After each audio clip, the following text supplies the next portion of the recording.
Good morning, and welcome to ArtSpeaks 2021. My name is Glenn Tomlinson, and I'm the William Randolph Hearst Curator of Education at the Norton Museum of Art. Thank you for supporting the Norton Museum with your membership and for supporting our education programs for children and youth by joining ArtSpeaks. I also want to welcome special guests, members of the Norton Museum's Friends of American Art, to today's lecture. Please remember that this virtual ArtSpeaks talk is available to ArtSpeaks members via login for 7 days following the live lecture. We will also have a short Q&A at the end of today's talk.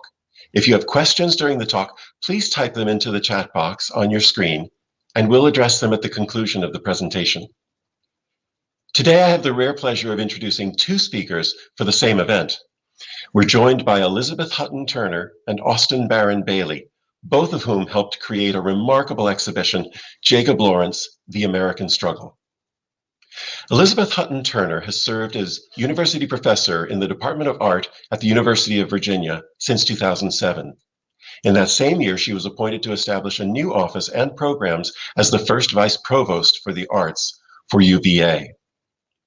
Prior to moving to Charlottesville in 2007, Turner served as senior curator at the Phillips Collection in Washington, D.C., where she helped establish an interdisciplinary center for the study of modern art and organized more than 25 exhibitions, including Arthur Dove, a retrospective in 1997, Georgia O'Keeffe, The Poetry of Things in 1999, Over the Line, The Art and Life of Jacob Lawrence in 2001, Calder Miro, A New Space for the Imagination in 2004, and many, many more.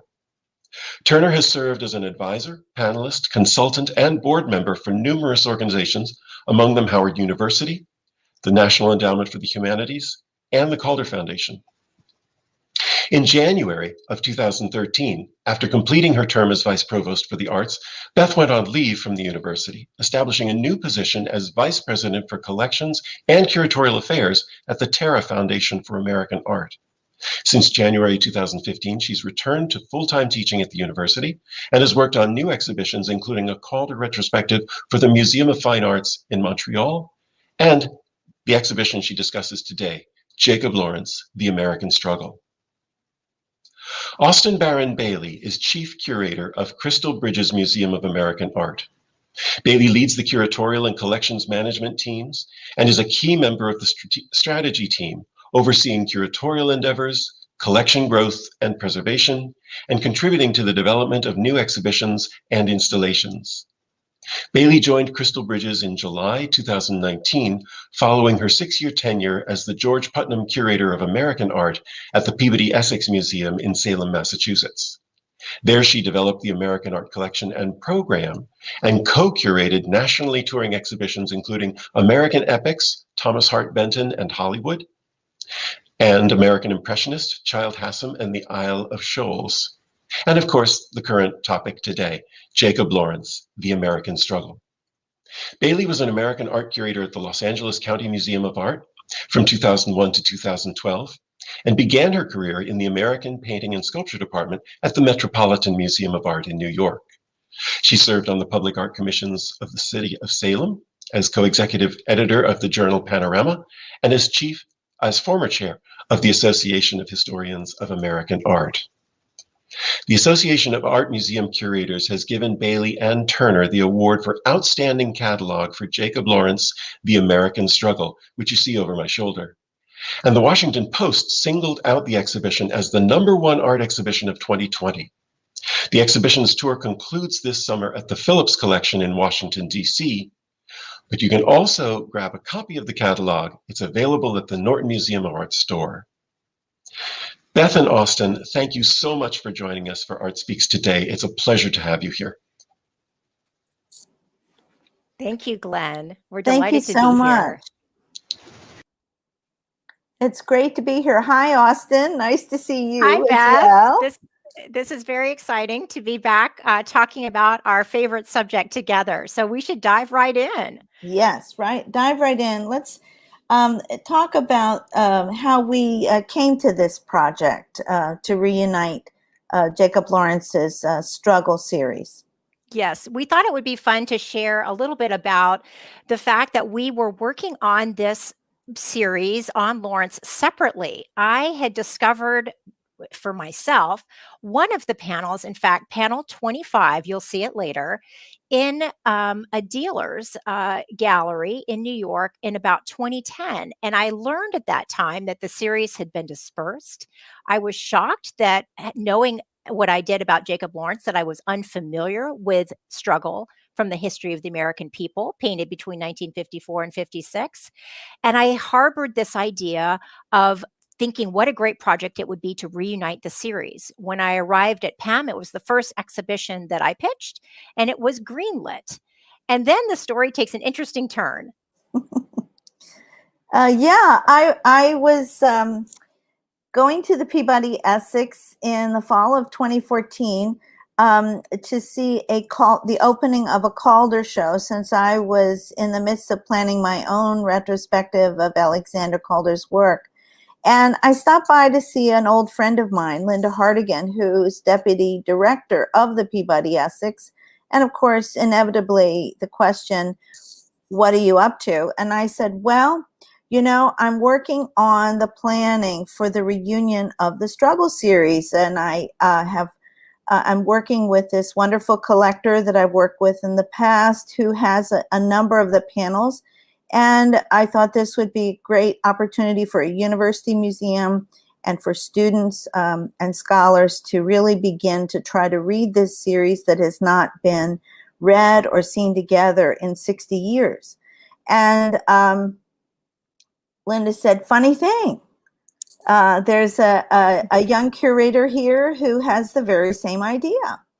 And I said, well, let me talk to her. And so I also wanted to say that in working on Lawrence over the years, and I did curate a Reunion of the Migration series, that I had this great passion that Lawrence's narrative series of panels need to be read as one narrative. They're one work, not just separate paintings.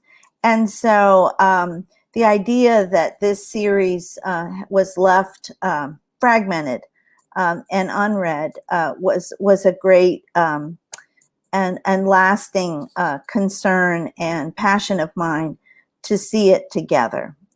So that was really what brought us together. We were separate, but together I felt that our strengths really complemented one another. Absolutely. And Bobby, I think you can go to the next slide, please. We really we joined forces, and we began to really think about where we could begin the project of reunification. And it began with an article that Beth published as a kind of APB to signal that we knew where 26 of these panels were, but that 6 were missing. And Beth, you should talk a little bit about the opportunity to work with the core group in Harvey Ross's collection that really provided a foundation for our research going forward. Yes, Harvey gave us access and gave us possession and access.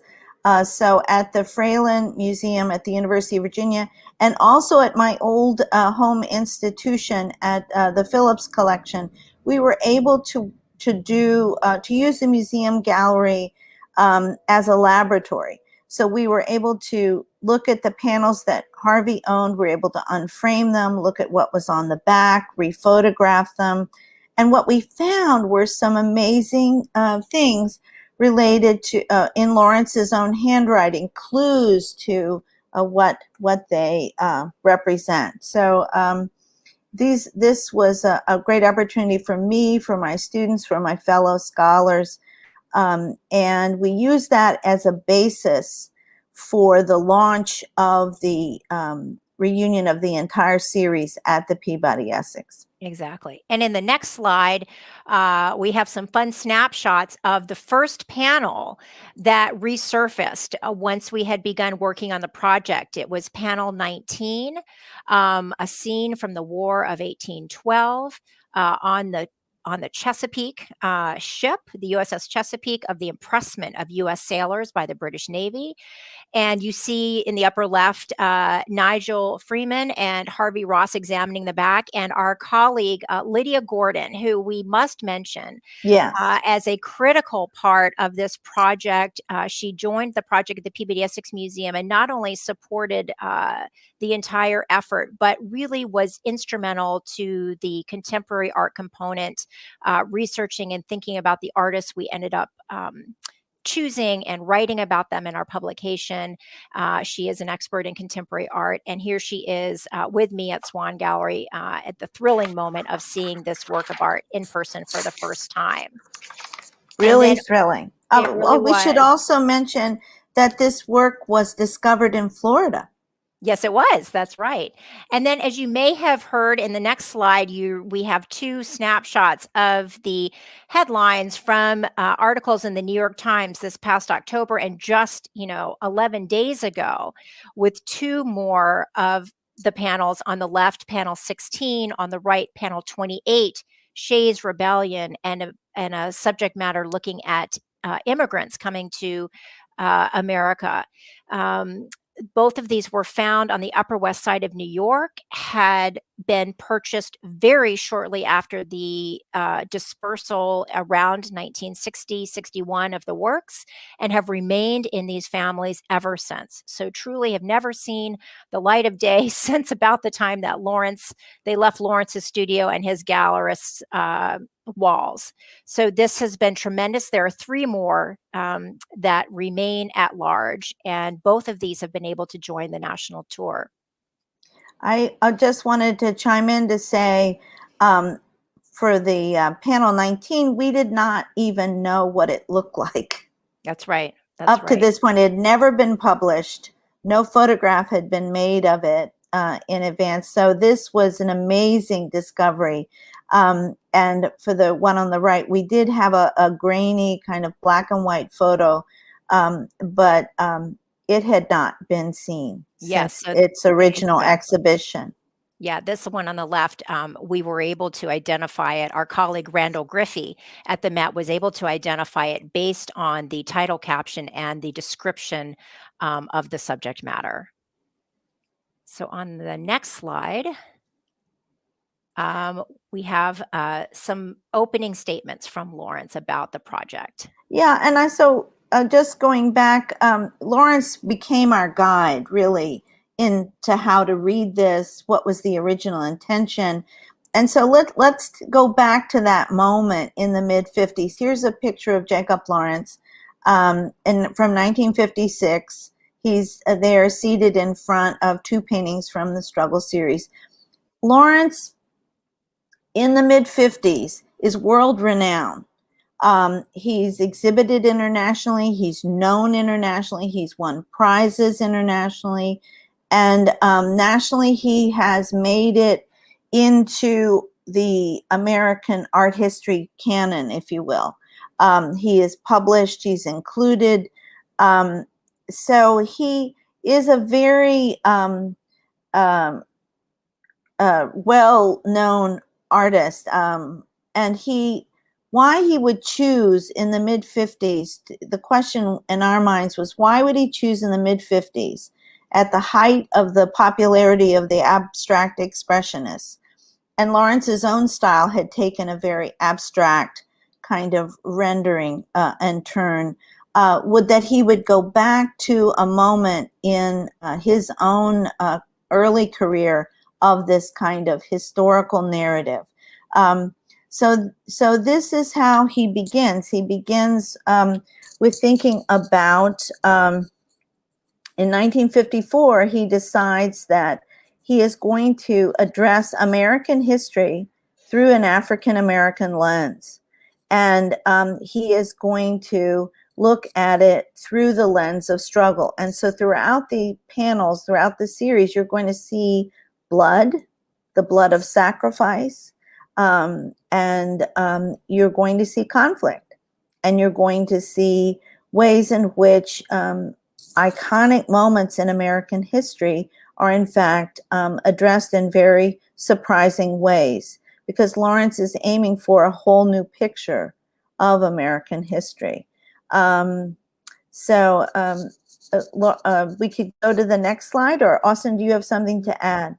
I think it's just this moment of thinking about re-engaging with American history. And as this slide will show, and you'll talk a little bit more about, Beth, why he takes a different approach, thinking about history in a new way, returning to historical subject matter around 1949, and takes 5 years of dedicated research while working on other artworks, of course, but to come up with a new way to research and engage with the past.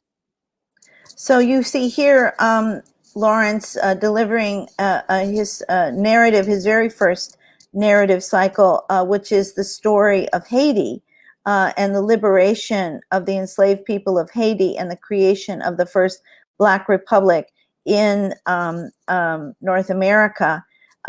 He does this, he goes on with 2 other biographical series, and then tells the collective narrative of the Great Migration from the rural South to the industrial North, in talking through that portion of history that had remained basically invisible. So these definitely fall into a very clear notion of African American history. But what Lawrence seems to be doing with the struggle series is he's departing from that insofar as he is looking to take iconic moments in what is broadly understood as American history and demonstrating the African American presence through it all. And if you go to the next slide, we're showing here on the right a stack of books. These are popular pictorial U.S. history, single volume U.S. histories published in the 1940s that Lawrence was mining and reading to get this sort of sense of what is considered, canonical American history and what is being left out of these histories. What sources have not been considered? What voices, what testimonials, what first-person perspectives?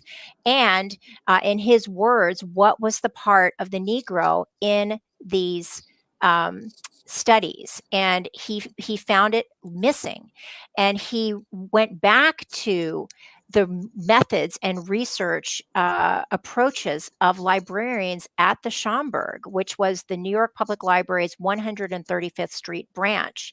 And Beth, you should talk more about the clippings here. Well, here in one of his grant application, he mentions not only the sources, secondary sources that he's using, but he talks about this method of developing a clipping file. And I have to say that until that point in researching Lawrence's method in the struggle series, I had not realized something about the Schomburg.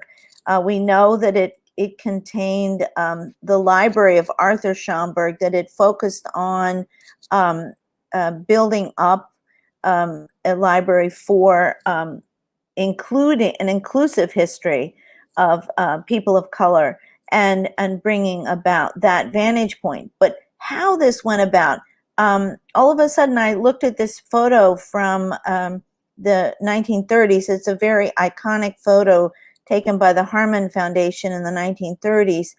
And I realized what people were doing at these tables were actually clipping articles, developing vertical files that would be organized thematically on different topics and subjects, again, demonstrating the African American presence and role within these various events. And you can see the leavings of the clippings in the trash can there. It was a big excitement for me to realize exactly what that method represented. So Lawrence is going back into his past, relying on the library first, developing a script for his captions, and then visualizing the paintings.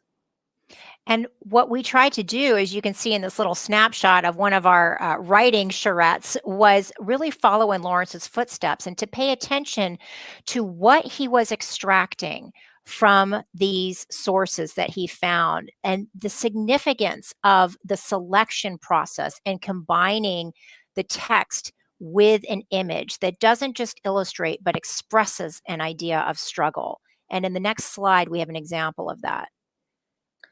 Yes, he abandons his previous idea of a third-person narrator in his captions and adopts the voices from primary documents, voices from tracts and treatises and reports and letters, and so that you have the voice from the moment, from the time. And so here is Thomas Paine's tract from the American Crisis.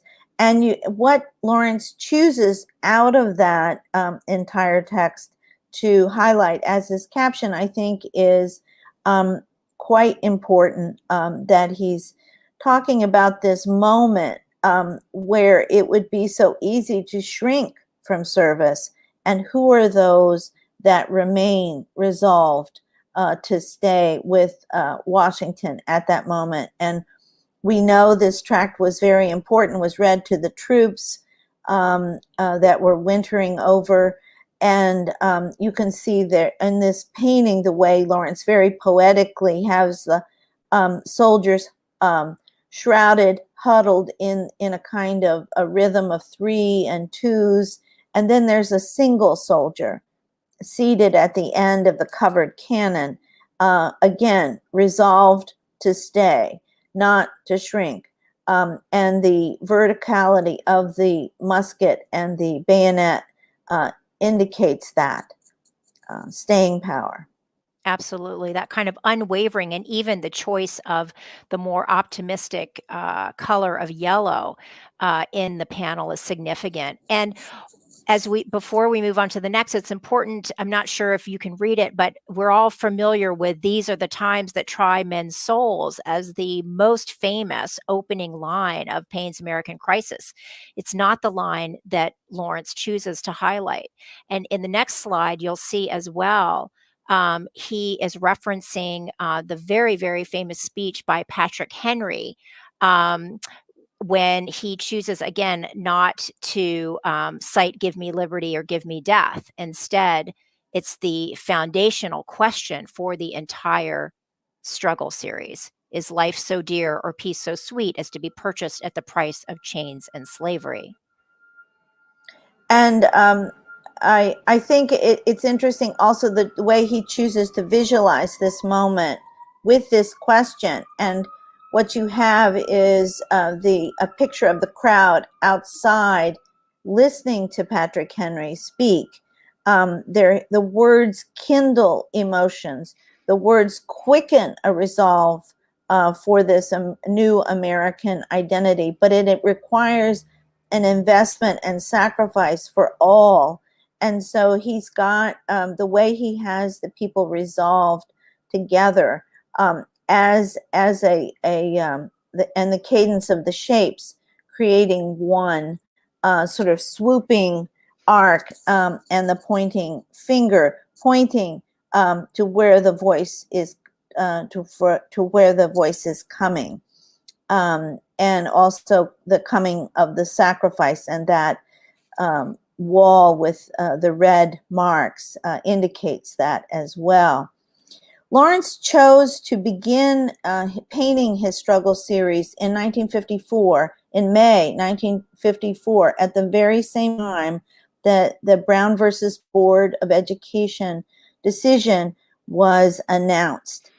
And during the 2 years that he was painting the series, he was listening to the news, seeing TV coverage, looking at magazines and photographs, the visual culture, which records the modern launch of the civil rights movement, the protests, as well as the massive resistance and the violence that ensued. And one of the dark darkest moments of this period when he's painting the struggle series is, of course, the murder of Emmett Till and the trial that ensued. And so this is a very famous photograph that was published, later published by Ernest Withers, showing Emmett Till's relative who points to the murderers who came to the door and took Emmett Till away to be beaten and brutally murdered.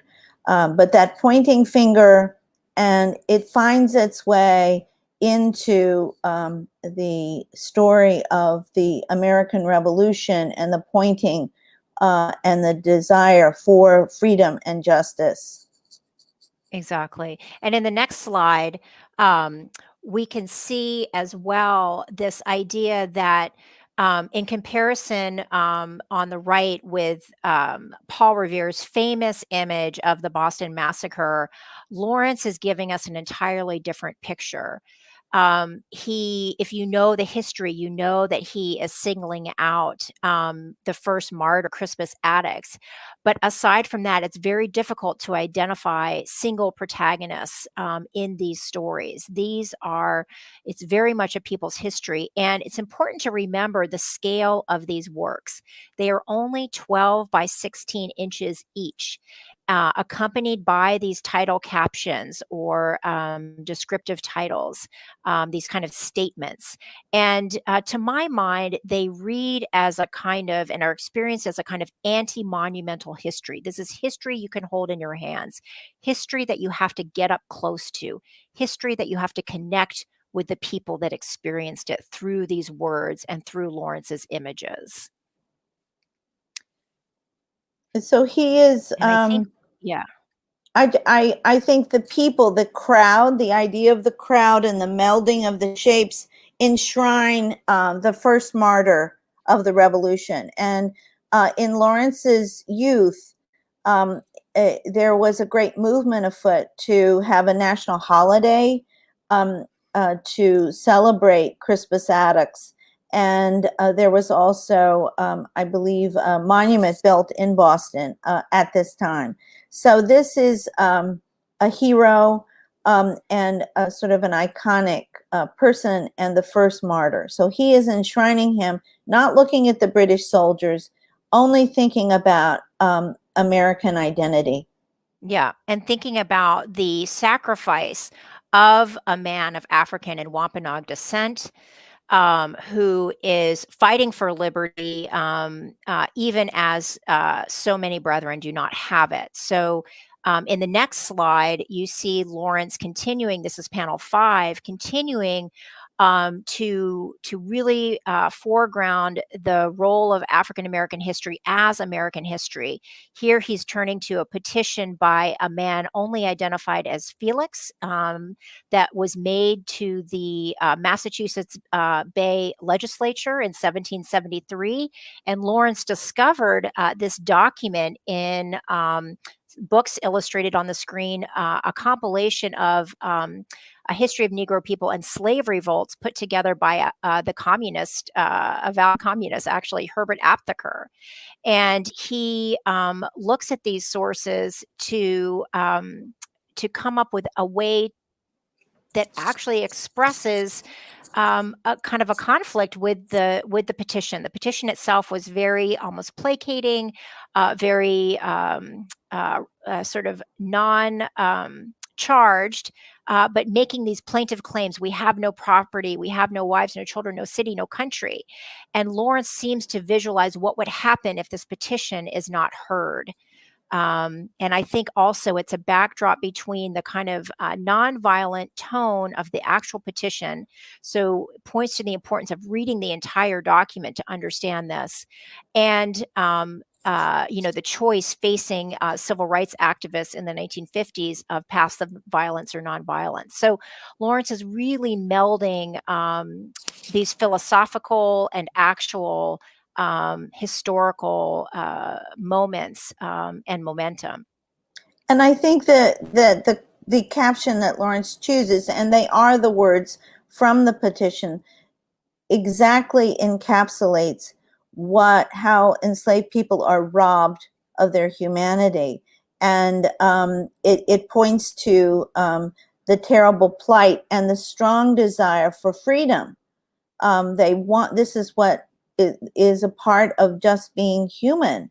And so naturally, suppressing that is going to lead to consequences. And so Herbert Apteker's book really documents fully the number of revolts of enslaved people, both before the revolution and after the revolution. It comes through very loud and clear in the facts of history. Exactly. And in the next slide, we see that in the crossing the Delaware, this is such a famous image, we should probably move somewhat quickly over it, but you can see a very, very different approach. And you see the hands of the men of color laboring to cross this frigid river versus the clear focus spotlight on George Washington. This is not Washington crossing the Delaware. This is we crossed. The night was severe. The men bore it. So Lawrence is really able to shift our perspective and our empathy for those who were fighting for freedom, that struggle for liberty always throughout. And the stress on uncertainty and the stress on sacrifice and hardship of the cost of freedom, the cost of fighting for freedom, and the idea that these boats, the boats in the midst of this choppy water we don't know what the outcome will be, and neither did the men in the boats as they were crossing over. Somehow they mustered the resolve to cross, despite having experienced the Continental Army, having experienced so many defeats just prior to this crossing. So the inevitability, the iconic nature of the monumental history is, this is a perfect example of Lawrence's anti-monumental approach. We have this 14 by 16 panel in contrast to the gigantic painting by Leutze at the Metropolitan Museum, which takes up an entire gallery wall.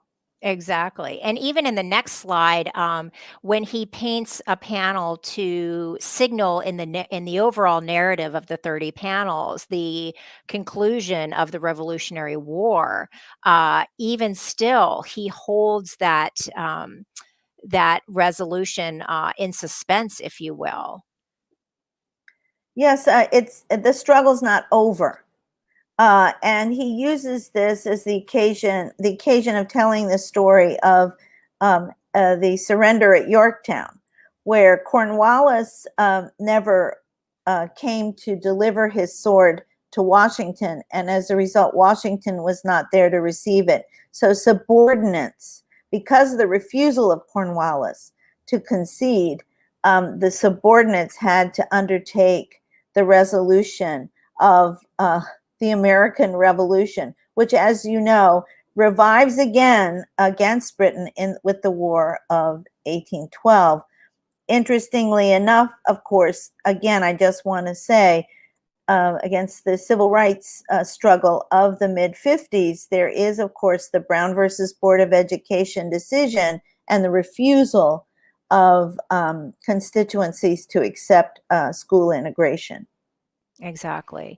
And in the next slide, in panel 17, which is looking at the duel between Hamilton and Burr, he takes another moment of great American promise in the figure of Alexander Hamilton, to meditate upon the way in which the course of American history shifts with his death at the hands of Burr. And Beth, you should talk a little bit more about some more that we learned about Hamilton in researching this. Well, he belonged to New York Manumission Society. He was very much a believer in the abolition of slavery, or he came to believe in it as being the way forward for the country. And so the consequences of Hamilton's death really is a huge setback in that movement. And what is fascinating is the way in which Lawrence visualizes this scene. Obviously, a duel being a sequestered event against the law. The hidden aspect of his opponent, Burr is not in the picture, only appears as a shadow. And he turns Hamilton's opponent in a duel into the features of an assassin, cloaked in the shadows, emerging to kill Hamilton. That, of course, is not the way it transpired. But Lawrence wants you to think about another shift in history with the assassination of Lincoln as well. There were reverberations of this with the stovepipe hat featured there in the setting so prominently. And then he also, in the next slide, you see Lawrence in this sort of 1812 and early years of the Republic, as he's roughly chronologically moving through the early histories of the new nation. With the stories of westward expansion and Lewis and Clark. And in this slide, he shows one of the instructions from Jefferson to Lewis and Clark paired with an image of the reunion of Sacagawea with her long lost brother, Kamehameha. And this was an event that every single journal kept by members of the Corps of Discovery recorded. And it's a beautiful moment of this sort of red and blue, and you can see Sacagawea and Kamehameha sort of gazing into each other's eyes, and there's almost like a sort of heart shape with the arcs around their cloaked bodies. And Beth, you like to talk about the joy that followed this. Well, I think this is a real testimony to Lawrence as a master of composition, to create this kind of suspense and bring the symmetry of the composition to this this single moment of recognition. We know that the very next moment, after Sacagawea realizes that she's looking at her brother, who she hasn't seen in 15 years, she'd been captured an enslaved person, really, as a child by a warring tribe, and then sold as a bride to the guide for the voyage of discovery. So this reunion, this idea of coming together, this great humanity, this great warmth, this great recognition of family is a powerful thing. And at the very next minute, according to the journals of everyone who witnessed it, was great joy and wild dancing of happiness. Yeah. And interestingly, we're not showing obviously every panel in sequence. And in the next slide, you see 5 panels on. In between here are other images and scenes really focusing on the struggles and battles of the War of 1812 and related to westward expansion.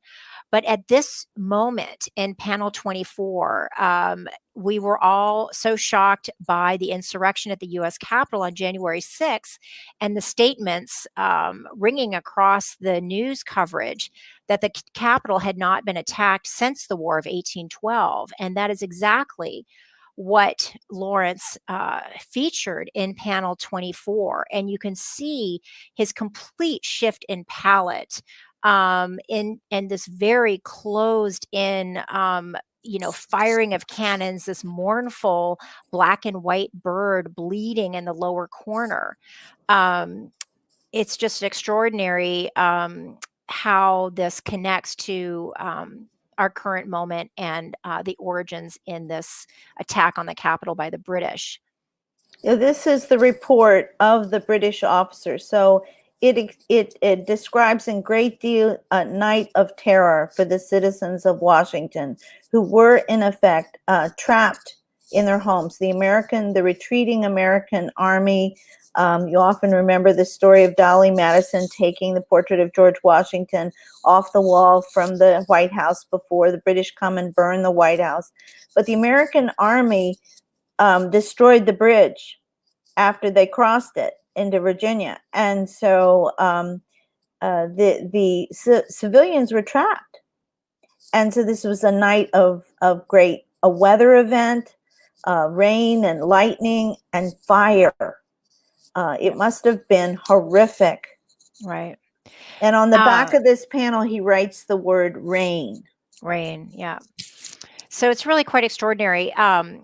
In the next slide, we jump to the next panel, which is the final battle of the War of 1812, the Battle of New Orleans, ironically fought after the war had been concluded and the peace treaty had been signed, unbeknownst to the most diverse corps of American soldiers that had ever been assembled fighting under Andrew Jackson.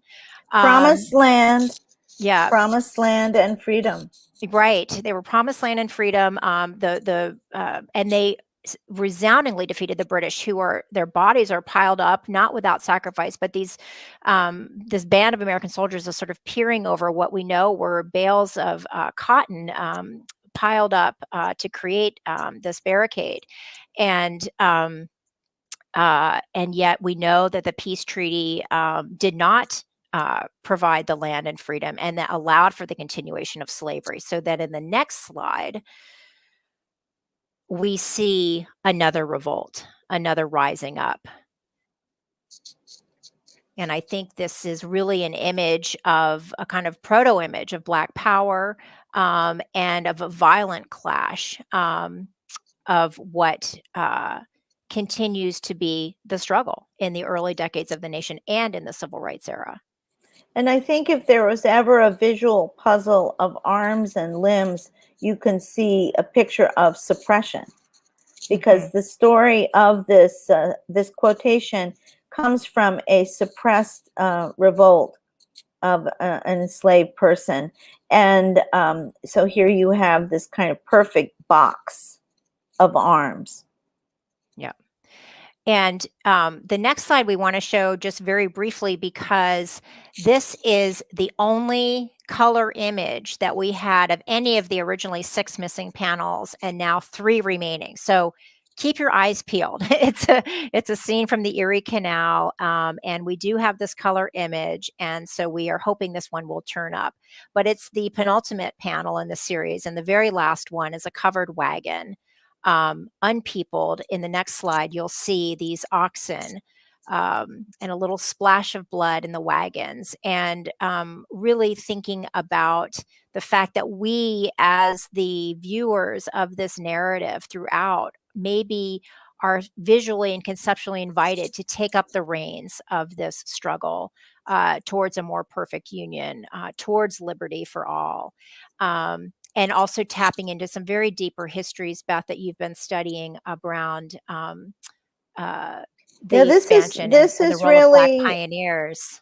He's really pointing to, notice the date, this so-called English immigrant. It turns out to be Morris Birkbeck, who is a Quaker and a scientist, who is wanting to encourage people to settle in what was then called the Northwest Territory, Ohio, Indiana, Illinois, and set up these utopian kinds of communities, again, to start the American experiment again with freedom, with looking to create democracy, these democratic communities, integrated communities. There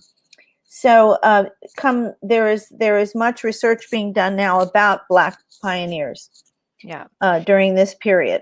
Yeah. And in the next slide, we wanted to take a moment to sort of shift into the contemporary works of art, but circle back to Lawrence's hope for this series, that whoever encounters them will be able to see and appreciate the struggles, contributions, and ingenuity of the American people. And in the corner, we put the Nortons picture in your collection, this wonderful From the painting of very a man same moment. very, very same moment. So just an exciting point of connection as you see that again when you're in your galleries. But this idea of in the next slide with Hank Willis Thomas and this life-size sculpture of the rich black specimen, which is based on a specimen, meaning a little metal plate in this shape that was used in wood engravings and advertisements for runaway slaves. And Hank Willis Thomas takes this and Small, very small. tiny little piece that would go in like a classified. I think in the next slide, we actually have an image of that. We could advance. There it is. And it's sort of in the middle of that page on the left, and you can see a similar example for a runaway slave ad. But it's this idea that you can take this archive, and he flattens that sculpture. It's about, a centimeter thick.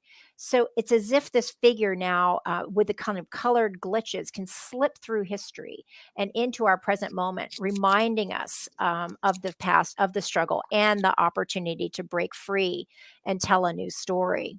Could we go back just briefly, just to point out the size of it? Yes.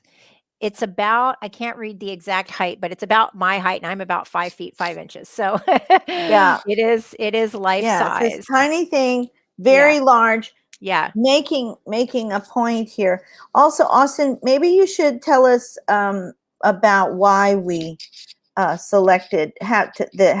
to have a contemporary component. I think the contemporary component became, and again, in great conversation and collaboration with Lydia Gordon, an opportunity to recognize how many contemporary artists are engaging with U.S. history, are returning to the archive as a way to invigorate their own artistic practice and to tell new stories about American art, history, and culture. So really all of the artists that we chose for the exhibition, Hank Willis Thomas, Bethany Collins, and Derrick Adams, are great admirers of Lawrence and see themselves as a kind of new generation of artist historians. And I think we can advance to the next one and the one after that. The other works that we included by Hank Willis Thomas in the exhibition include two retroreflectives, one Turbulence, which is this, and we're showing you on the left what the work looks like when it is not illuminated.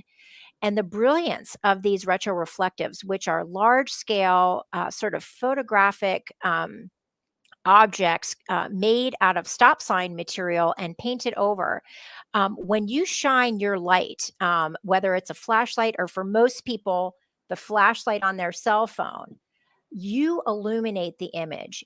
And it's there for a second. You can hold your flashlight or you can take a flash picture and capture what you see on the right, where the underlying archival photograph comes into view for a second, flashing into your memory and your current time and place, something that has been lost or that you haven't thought about in this way. And so in the next slide, you see he's actually taken a historic photograph from the riot, from the suppression of the protests in Birmingham in 1963, of a woman actually having to bite the arm of someone who's trying to drag her away. And the next one, it's mining that treasure trove of civil rights photography, and then bringing it back to our attention in this large scale, monumental format. Yeah. So on here, you can't see exactly what's going on. You see a group of figures in the top, and you see some kind of images at the bottom. And when you flash your light, you see this is actually images of a weigh-in in Florida in 1964. The next slide shows the source imagery. We can move on to that one. It shows the next slide. Oh yeah, next slide. You can see the original photograph of police watching these weighed-in demonstrations to protest a whites-only beach in St. Augustine, Florida. And in the next one, you see other actual demonstrations outside the water in St. Augustine around the same time in 1964. I Am an American also. And he incorporates these images into that retroreflective, which we as the viewer today can illuminate. And in the next slide, we see Bethany Collins and her America, a hymnal from 2017, which is 100 different versions of My Country 'Tis of Thee, all different lyrics written over many, many different years in a hymnal that binds them together and has burned out the notes so that all we are left with is the lyrics and the trace of the familiar tune. And in the next slide, Beth, you can talk about her sources. Oh, the sources of the hymnals with the shape notes. So the American hymnals. This format, again, this is also history you hold in your hands. A very intimate way of really approaching, turning the pages of the notes that are burned into, of a melody that is burned into our minds. My country, 'tis of thee, over and over again through time, but with different lyrics, reflecting the conflicts, the struggle, from the abolitionist movement to women's suffrage. You hear the different voices from the different segments of our very varied group of American citizens, but it becomes a tangible thing because in turning the pages, the book pages themselves start to fragment as the area of the shape notes that has been laser printed in the book pull apart. Yeah, so this little bits of disintegration, but sort of what holds. And another component of this is that she commissioned singers to sing these different versions simultaneously. So this unbelievably resonant, both beautiful and dissonant collective expression of all these different American identities at once, and sort of what holds and what disintegrates. Mm-hmm. Very, very powerful. And then the last artist, Derrick Adams, in the next slide, we see his work, Jacob's Ladder, which is built out of his research into Jacob Lawrence's personal archive. Yeah, so he's at the African American History Museum, Northwest African American History Museum in Seattle, which contains Lawrence's own archive. Barbara Thomas, who is the founding director of that museum and is an artist and student, actually a student of Jacob Lawrence and an artist herself with a brilliant career, sort of shepherded Derrick into the archive and showed him this treasure trove of photos from over the years. And also very personal items of Lawrence that were from Lawrence's studio. Yeah. Not only his brushes, his paints, but also this chair, which I vividly remember this chair the last time I saw Jake. I was interviewing him just weeks before he died. Bobby, you can go to the next slide. Sitting in this chair, and he was a great reader, and he was also someone who thought deeply before he ever picked up a brush to paint. He always had a clear idea of what he was going to do.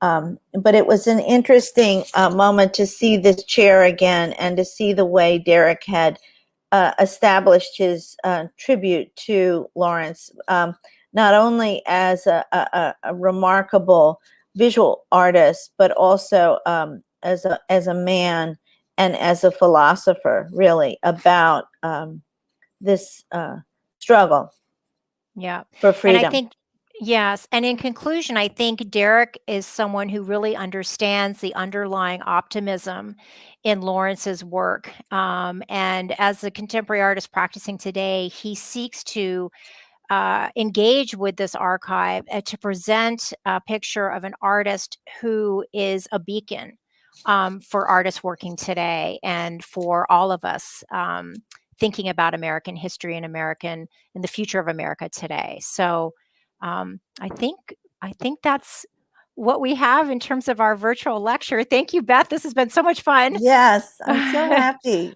to be able to share it with all of you. Likewise. So, Glenn, we are ready for questions or the next segment of this. Thank you both so much for this marvelous look at this body of work, but also for sharing so many rich details that Lawrence was aware of, but many of us probably weren't aware of in terms of the history that he was evaluating and representing. In terms of our questions, we have one here that asks about the way that you structure the exhibition. It's still quite rare to integrate an exhibition of historical art and contemporary work, particularly in this case, contemporary work that's referencing that historical body of art. What was the most exciting and what was most challenging about creating that juxtaposition for you? Beth, go ahead. Well, I think the most exciting, of course, was the idea that there was the whole process of mining the archive had become a very deliberate and considered part of contemporary practice, bringing history now, telling history now.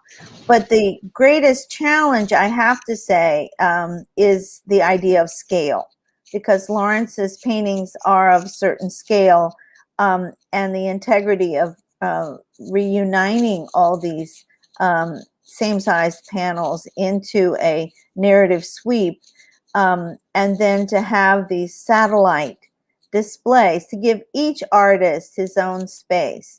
I used to say to the team, Lawrence doesn't need these artists don't need Lawrence, but they are complementary. And so to create those satellite areas and spaces, so they not interrupting each other, but complementing each other. Exactly. I think it was incredibly exciting to see the resonance in approach and in engagement with the U.S. Historical Archive, but the tension and the struggle, if you will, between wanting to privilege the reunification, the historic reunification of the series and the narrative flow, but with these, but activate this conversation with now. Mm-hmm. Thanks. We have a question from Doug, who comments, by the way, best ArtSpeaks ever. So congratulations. Thank you. Thank you, Doug. Lawrence, birthplace, education. Can you summarize very briefly? I know there's a long story there, but. I definitely want Beth to take that, because I think we didn't underscore the fact enough that Beth knew and worked with Jacob Lawrence personally. Well, I can just say briefly that Jacob Lawrence was born in Atlantic City, New Jersey. His parents were both migrants from the South. His family moved from Atlantic City to Philadelphia, and very soon thereafter, his parents split up. And his mother ended up leaving the children in foster care in Philadelphia and heading to Harlem. And so he was in and out of foster care in Philadelphia until he was 13. And when he was 13, his mother sent for Jake and his brother and his sister, 3 children, and brought them to Harlem. When she had a way to provide for them and a place for them to live, she was so concerned about her having to work and then leave the children. She put them in aftercare program, and that is where Jake learned how to paint. It was a workshop organized by the College Art Association, set up by James Wells, run by Charles Austen, and there is where he learned the beauty of tempera paint and the magic of paint on the picture plane. And he took to it right away with the exercises from the Book of Composition, written by Arthur Wesley Dow and practiced by all the teachers at Columbia University Teachers College at that time. So he is a product of the art workshops of Harlem. And I understand he at some point he also had the support of Augusta Savage. Augusta Savage ran her art workshops there too, and yes, she taught Jake's future wife, Gwendolyn Knight, and she also Jacob Lawrence was viewed as a prodigy from the very beginning. Charles Austen talks about this, and his work. People followed his work, and teachers and librarians bought his work, and Augusta Savage made sure to remember Jake's birthday, because on his birthday, or just shy of his 21st birthday, he qualified for the federal art program, and he was able to be to work and receive that assistance and to begin to paint as a professional artist. And he credits Augusta Savage with the person who got him signed up. Thank you very much. So this is such a fabulous story in terms of the reconstruction of the series, the rediscovery, really, of this important body of work in his career. I just wonder, if the American struggle was overlooked for so long, do you think there are other groups or moments in Lawrence's painting career that might also deserve reexamination? That's a great question. I mean, I think the struggle series really stands out for being a lost narrative because of it being dispersed against Lawrence's wishes, and because it sort of got buried into all of these private collections, and even the images themselves being separated from the title caption. So this idea of even the decoupling sort of lose the loss of meaning and understanding that happened with that. But I know, Beth, you have been doing some new work with Leslie King Hammond on one of his very last engagements with American history. So that has not received much attention. Yes, Leslie and I recently began researching the history cycle of relating to the story of George Washington Bush. And George Washington Bush was a Black pioneer. He served with Andrew Jackson at the Battle of New Orleans. He was an established landowner and very prosperous. His parents were Quakers from Pennsylvania. His father was African American. His mother was Irish. And they worked for a Quaker family. And so he was labeled by the color line. He was not an American citizen, but he was a very prosperous and productive community member in Missouri up until the point where the restrictive laws preventing African Americans from owning property, even though Andrew Jackson had granted him title to this land, he moved to Washington State, and he becomes the very first settler in Washington State, and is an African American. He led a wagon train on the Oregon Trail to Washington State. The coincidence with Lawrence, of course, is that Lawrence himself moves from Brooklyn to Washington State in 1970. And very soon after, the Historical Society there asked Lawrence, commissions him, asks him if he will look at their archive and do a historical narrative for his new home state of Washington. And this is the figure Lawrence picks. And so he does a cycle of 5 paintings there. I would also say that another series that is now being investigated by scholars at the Chrysler Museum is by a curator by the name of Kimberly Gant, and also by a curator at the New Orleans Museum, is his series of paintings about his time in Nigeria. Lawrence went to Nigeria in 1963 and did a cycle of paintings relating to that experience. And it has proven to be a very productive conversation relating to Lawrence's interaction with workshops, art workshops in Legos, and claiming, a stronger individual voice, trying to achieve this. And so in some ways, Lawrence is participating now as a kind of elder statesman in the same kind of workshop method going on there in Africa in 1963. Lawrence's role as a teacher also should be further investigated. He was a great philosopher, a great teacher, and has many, as will be testified by many of his devoted students. Yeah, I think what's really exciting to recognize, and so many people, it's hard for us to realize, but so many people have never heard of Jacob Lawrence still. And to our mind, he is one of the great American painters of the 20th century, hands down. And all of this new work, all of the more that there is to discover, is indicative of the truly great artists, that they bear repeated, close, and extended study.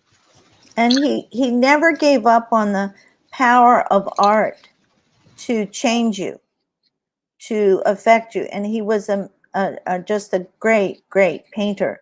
And those images sing out now from the walls of the exhibition. He was a truly great man. Thank you. I want to thank you both. This has been a very inspiring hour, and it is a remarkable story that you've shared with us. And obviously, there's more to explore here, and we look forward to learning more as time goes on. Oh, Glenn, I just wanted to say one more thing. Sure. Lawrence would always say to me, there was beauty in struggle. Beauty. And the power of, I think it's the power of beauty that can change you. Yeah. So. Yeah. Thank you. What fitting words to end upon. Thank you so much. We look forward to seeing you again and seeing you in person at some point here at the Norton Museum of Art. Thank you so much for this opportunity. Thank you. Our pleasure. Our pleasure. Ladies and gentlemen, this program concludes ArtSpeaks 2021. It's been a pleasure to bring you this series, but I certainly hope that we can do so in person again next year. If you are an ArtSpeaks subscriber, you will certainly be hearing from us this next summer as we plan the 21-22 series. If you're not a subscriber and you would like to hear what we have in store, please do contact us at www.norton.org, and we'll be happy to share upcoming program information with you. Until then, take care, be well. Thank you for joining us for ArtSpeaks. Goodbye.